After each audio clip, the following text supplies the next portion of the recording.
Good afternoon, ladies and gentlemen. My name is Matt Leshber with 1836 Property Management in beautiful downtown Austin, Texas. This video is to cover why property management companies exist and the truth about our industry. If you wanted some inside insight, this is the video for you. Now, to be honest with you, shoot you straight as we always do, property management companies primarily exist because tenants, landlords, vendors, and other people just simply don't do what they agree to do. We've got contracts, right? Those are called leases. We've got vendor agreements. That's how you're going to do the business. And we've got management agreements, which tells us what we're permitted or not permitted to do and how we're going to manage the property.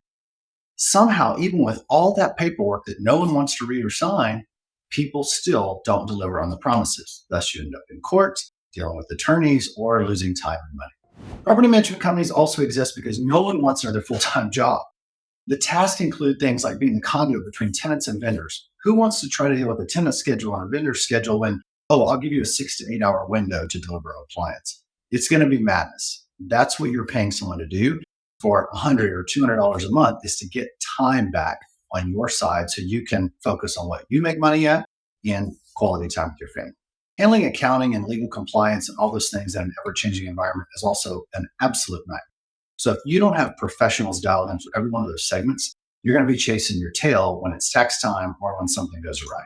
To stay in business, let's be honest, every company, including PM companies, have to make a profit. Proper systems, training, staffing ratios, retention, insurance, just keeping the lights on. And we could go down a longer list. It takes money, but for $100 or $200 a month, these guys are doing all that so you don't have to, whether it's our company or someone else's. Anyone that's delivering service for cheap, though, is skimping out on something. So I want you to watch not what they're charging, but what you're getting.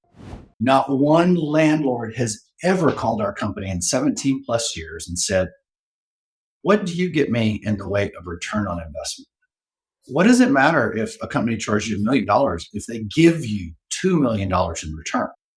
The question is not if you can save $5 or $10 a month. The question is, can they get you 10% more return on equity on your investment? So I challenge you to ask anyone else, not just in Austin, but in the nation, what are you delivering in return on equity? And what do you expect this investment to pay off for us, instead of asking, what do you charge? Landlords typically shop by price and then hope for quality. As we mentioned, this is why PM companies have to make revenue from unbundling services and from tenant and other fees. If you've ever traveled in the airlines in the last decade, you've noticed that they're charging you for everything. Why do they do that? It's maddening, right?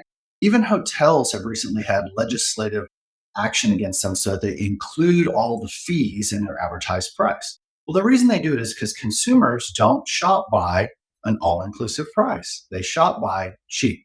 And I'm going to simply say it, that is the wrong criteria to shop by, because if you're spending $100 on a 5-star hotel, it's going to serve you a lot better than if you're spending $90 on a 2-star hotel.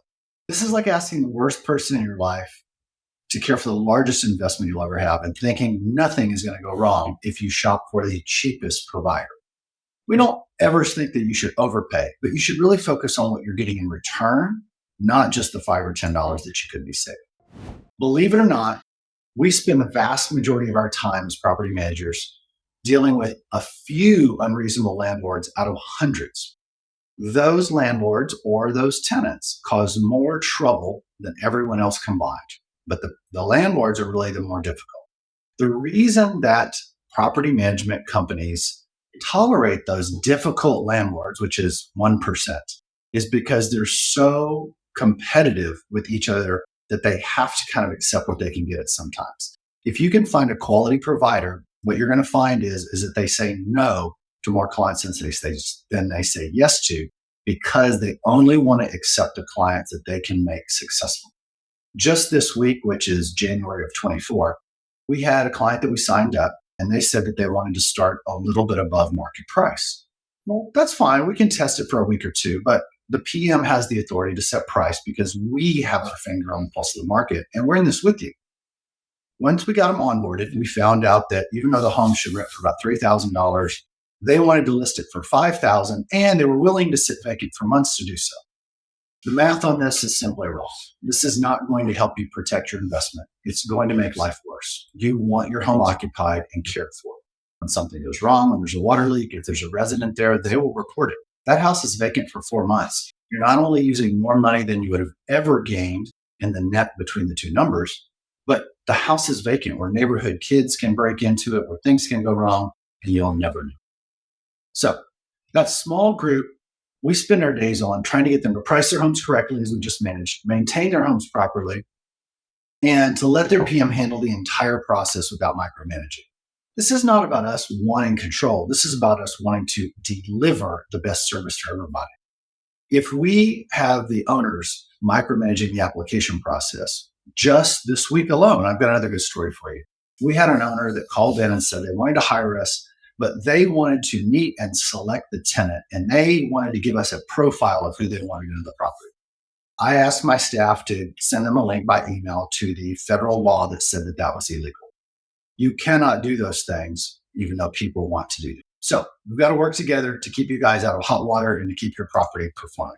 Most property management companies try really hard to make people happy. I got to tell you, there was at one time about 300 property management companies in Austin, or people that put themselves out in that nature. There is probably about 25 of us that do this really well to some degree.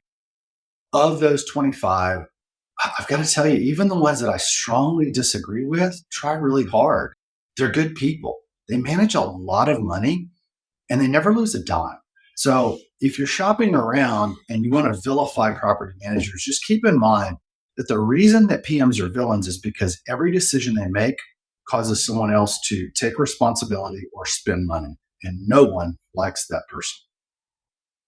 All we really want to do at the end of the day is make the right call, suggest the right course of action, and have everybody do what they already agreed to do. And sometimes that's just not accepted real well. Give us a call if we can do anything for you. We're going to be here in Austin for the next 20 years or more. 512-994-4323. We'll be here to help you make real estate investing more successful for you and your family.